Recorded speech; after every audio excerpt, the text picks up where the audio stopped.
ใจให้ลืมคนที่เคยฮักกันมาวันนี้น้องมาเปลี่ยนใจโคตรใจร้ายที่น้องเลือกไปกับเขาแต่สิขอเป็นคนหลีกทางให้เจ้ายังน้ำกันกับเขาต้องตัดใจตั้งใจอ้ายสิถอยออกมา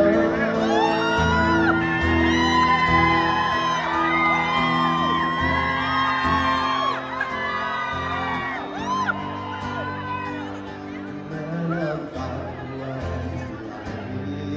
สิบ่ยังเข้าไปรอดผ่าน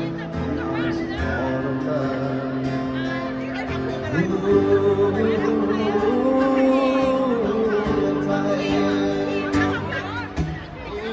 คนที่เคยฮักกันมาวันนี้น้องมาเปลี่ยนใจโคตรใจร้ายที่น้